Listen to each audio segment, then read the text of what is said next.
بھائی اللہ اللہ کا شکر ہے، اللہ کا احسان ہے، اللہ آپ کو عزت دے، سلامتی دے، اور آپ کا سایہ جو ہے جب تک ہمارے سانس میں سینے میں سانس ہے آپ کا سایہ ہمارے پہ رہے، اور آپ کا علم سے ہم مستفید ہوتے رہیں۔ اللہ آپ کا وقت ضائع خادم میں نہیں کروں گا۔ حسن بھائی کچھ کہاں سے معاملات کال تھے فرمایا آپ نے؟ دینی طور پہ۔ حسن بھائی سائی وال سے، سائیوال، پنجاب زندہ سائی باد۔ وال آپ سے کے پاس جی لائٹ صحیح ہے سائیوال میں؟ جی اب ٹھیک ہوگی ہے، کل سے ٹھیک ہوگی ہے۔ الحمدللہ الحمدللہ، چلیں حکم کریں۔ ہاں جی اچھا حسن بھائی کچھ معاملات ہیں دین کے حوالے سے آپ کی رہنمائی چاہتے ہیں۔ جی امید کرتا ہوں کہ اب اگر بھائی کچھ تھوڑا سا وقت عنایت فرمائیں گے۔ جی جی میں ڈائریکٹلی سوالات پہ آتا ہوں، کیونکہ میں آپ کو اپنا پیشوا مانتا ہوں، تو آپ سے کچھ اچھا ملتا بھی ہے، اور اپنے بچوں تک اور آگے جو دوست احباب ہیں ان تک پہنچاتا بھی ہوں۔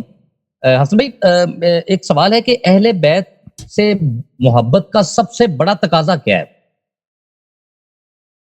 محبت تو آپ جانتے ہیں نا، محبت کس چیز کو کہتے ہیں؟ محبت جی سب سے بڑا تقاضا یہ ہے نصرت کرنا، اور ان کے لیے فداکاری کرنا، ان کی بات ماننا، ان کو جیسے انہوں نے فرمایا اس طرح چلنا۔ اہل بیت علیہ السلام کے یہ خود فرمانے کہ جب آپ کسی سے محبت کرتے ہیں تو اس کے خواہشات کے، ان کے اوامر کا، اور وہ جو چیز ان کو پسند نہیں کرتے اس کا اچھی طرح سے آپ خیال رکھتے ہیں نا۔ جو لوگ کہتے ہیں ہم اہل بیت علیہ السلام کے محب ہیں، لیکن وہ محبت کا دعوے دار ہیں، لیکن وہ اس کو پرواہ ہی نہیں ہے کہ اہل بیت علیہ السلام کو کن چیزوں سے بغض ہے، اہل بیت علیہ السلام کیا آپ سے کیا چاہتے ہیں، اس کی پرواہ ہی نہیں، تو ان کے محبت جھوٹ ہے۔ محبت جھوٹ ہے۔ محبت کا سب سے پہلا، سب سے بڑا تقاضا یہی ہے کہ آپ کا محبوب جو چیز پسند کرتا ہے، جو آپ سے چاہتا ہے، وہ آپ بجا لائیں گے، وہ کریں گے، اور جو چیز وہ نہیں چاہتا وہ آپ اس سے دور رہیں گے، ٹھیک ہے نا؟ یہ محبت۔ تو محبت کا کیا تقاضا ہے؟ محبت کا سب سے بڑا شرط یہ ہے کہ آپ ان کے اوامر کو اور ان کے نواہی کو، ان کا خیال کریں گے، اطاعت کریں۔ جی ماشاء اللہ۔ اچھا حسن بھائی ایک کنفیوژن سا بھی ہے، اور فقہ جعفریہ میں تو ہے نہیں، لیکن اہل سنت کے جتنے بھی فرقے ہیں، کئی درجنوں ہیں نا، میں جی ایک کنفیوژن سوال ہے کہ حضرت ابو طالب علیہ السلام کو ڈسکس کرتے ہیں کیونکہ وہ مولا علی کے والد ہیں۔ یہ جتنے بھی باقی اہل سنت کے برادران ہیں، یہ مولا علی کے والد کو ڈسکس کرنا مناسب سمجھتے ہیں، جبکہ جن کی پیروی وہ کرتے ہیں ان کے باپ کی ڈسکشن کرنا یا ان پہ سوال و جواب کرنا یہ مناسب نہیں سمجھتے۔ اگریشن لے آتے ہیں، اگریسو ہو جاتے ہیں۔ ان کو یہ کیا ڈر ہے؟ ان کو کیا ایسا مسئلہ ہے کہ اگر ان کا ذکر ہوگا تو یہ کدھر چلے جائیں گے؟ یہ ذرا تھوڑا سا پلیز بس آپ کو پتہ ہے نا، اندازہ تو ہے آپ کو، اندازہ تو ہے نا، بولنے کی نو کامنٹ، آپ کو پتہ ہے، کامنٹ کرنے کی ضرورت ہی نہیں۔ نہیں حسن پتہ کیا، دیکھیں پتہ تو ہے، لیکن میں چاہتا ہوں کہ اگر میرے دوست بھی دیکھ رہے ہیں نا، اگر میں نے ان کو بتایا کہ آج میں حسن بھائی کے تو ساتھ آ رہا ہوں، دیکھیں یہ صحابہ جو تھے نا، ان کے والد تقریباً سب کے سب مشرک تھے، اور یہ سب جہنمی ہیں، مشرک جہنمی، اور ان کے کرتوت بڑے بڑے بڑے ڈارک، بڑے کالے گناہوں نے۔ تو وہ، اور یہ عرب جو ہوتے ہیں اس زمانے میں بڑے ریسسٹ ہوتے تھے، نبی صلی اللہ، اب بھی ریسسٹ ہے عرب، آج بھی آپ جائیں نا پاکستانیوں کے ساتھ کیسے برتاؤ کرتے ہیں، اگر آپ جائیں نا سعودیہ چلے جائیں، کویت چلے جائیں، دیکھیں وہ پاکستانی ہندوستانی کو انسان ہی نہیں سمجھتے، یعنی واقعاً ایسا ہی، حالانکہ وہ کلمہ گو ہیں، مسلمان بھائی ہیں، لیکن آپ سے وہ اچھی طرح برتاؤ نہیں کرتے۔ تو اس زمانے میں بڑی ریسسٹ ہے، آج بھی ریسسٹ ہے۔ تو یہ اپنے آباء و اجداد پہ فخر کرنا، یہ ان کے دستور کا، ان کے کلچر کا حصہ تھا اور آج بھی ہے۔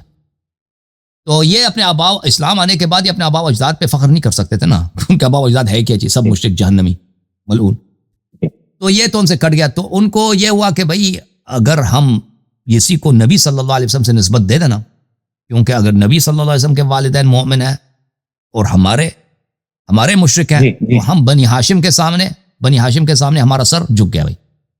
ہم بھائی وہ اپنے آبا پہ فخر کر سکتے ہیں نا، ابراہیم تک، اور ہم نہیں کر سکتے، ہم کیا فخر کریں گے؟ ہمارے آبا، کسی کا بابا جو ہے وہ چور ہے، کسی کا ڈاکو ہے، کسی کا قاتل ہے، کسی کا شرابی ہے، کسی کا وہ بت بنانے والا ہے، وہ کیا فخر کریں گے؟ تو انہوں نے نبی کریم صلی اللہ علیہ وسلم کے خاندان پہ کیچڑ ڈالا، سب سے پہلے پیغمبر صلی اللہ علیہ وسلم کے والدین کریمین پہ، حضرت عبداللہ، حضرت آمنہ بنت وہب سلام اللہ علیہما پر، کہ وہ بھائی مسلمان نہیں ہیں، وہ نستجیر باللہ جہنم میں، بھی بخاری مسلم میں روایت نقل کی۔ اور حضرت ابو طالب علیہ السلام پہ زیادہ ان پہ فوکس کیا، کیونکہ وہ نبی صلی اللہ علیہ وسلم کے اصل حامی وہی تھے نا، پیغمبر کے اصل حامی۔ 13 سال جو نبی صلی اللہ علیہ وسلم مکے میں تھے، اصل حامی، پروٹیکشن دینے والے حضرت ابو طالب علیہ السلام تھے۔ تو ان کی وجہ سے ان کے خدائیں ٹوٹ گئیں، حضرت ابو طالب علیہ السلام کی وجہ سے۔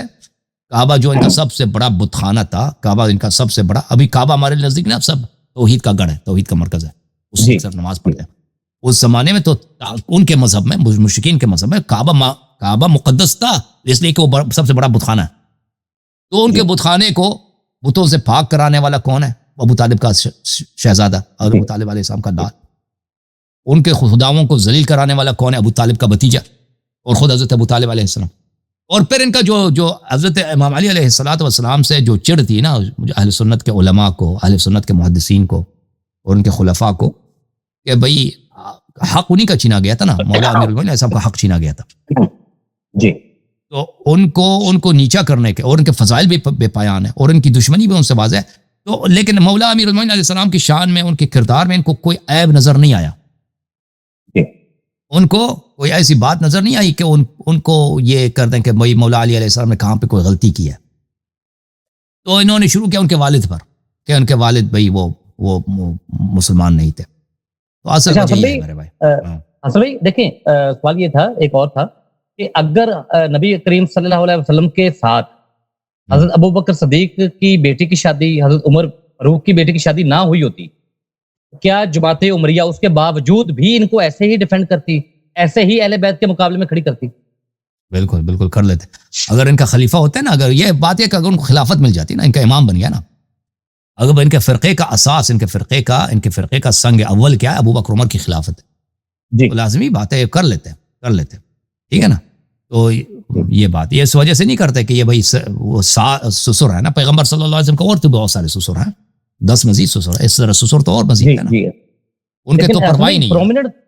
لیکن پرومیننٹ تو انہی دونوں کو کرتے ہیں نا، فرنٹ پہ ان کو لے کے آتے ہیں. عرض یہی ہے نا کہ یہ سسر اور داماد کا رشتہ تو بہت ساروں کے ساتھ ہے نا جی، بہت ساروں کے ساتھ، اس کو ان کو پرواہ نہیں ہے. یا ابو بکر عمر کو پکڑ لیتے ہیں کہ سسر ہیں، بھائی سسر تو اور بھی ہے نا جی، سسر اور بھی تو ہے نا. یہ صرف یہ تو نہیں ہے سسر پیغمبر صلی اللہ علیہ وسلم کا ایک سسر تھا، وہ یہودی تھا. یہودی تھا. چلے بھائی، اللہ آپ کو جزائے خیر دے. Thank you sir. کس کو لینا بھائی؟